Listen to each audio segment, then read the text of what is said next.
The session was about to end, and I was packing my stuff into my backpack. The photography teacher gave his final pitch in the Q&A stage in response to one of the students' questions.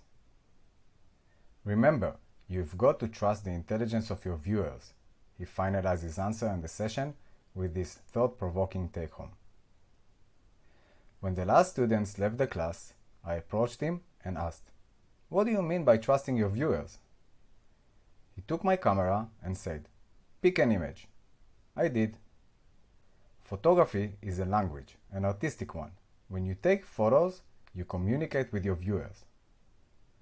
One of my favorite techniques, it demonstrated with an image on my screen, is to deliberately obscure parts of the subject. This step triggers movement in the viewer's imagination, as it requires the brain to complete the image using imagination. Sometimes, he admitted, the goal of these subtractions is to draw the viewer's attention. Thus, he wrapped up his speech, instead of always seeing and showing the entire scene, which is considered the ordinary photography approach, flex your mind and show only part of the scene. Ever since I can remember, I have a tendency to swim against the tide, so my teacher's tip resonated with me. Behind his wise tip lies flexibility. After completing his class and in the months to follow, I began to import this practice into my photography in several ways. For example, I love rotating the camera in 45 degrees and thus bypassing the horizontal and vertical limitation. This technique became my flexible thinking-based artistic signature, as I use it quite often. My bad boy approach also provides me with a greater leeway in the post-production stage.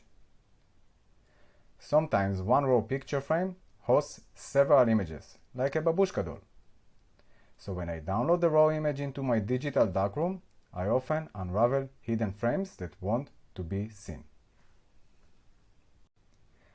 Sometimes by simply rotating them. Another element which nourishes my photography with flexibility is my ability to perceive spatial relationships. Most people who practice visual arts, interpret graphs, or put together puzzles have this skill. I use it in photography and storytelling, sometimes combined. This photo of Serena Williams that I took in the Australian Open is a prime example of the spatial relationship in an image. Through this unique cropping, I try to convey the viewers with the unspoken relationship between the player, the fans, ball boys and girls, and the innovative camera. I felt that combining these four will be a great method to deliver the intensity of the moment, the end moment between points. This is how it sounded.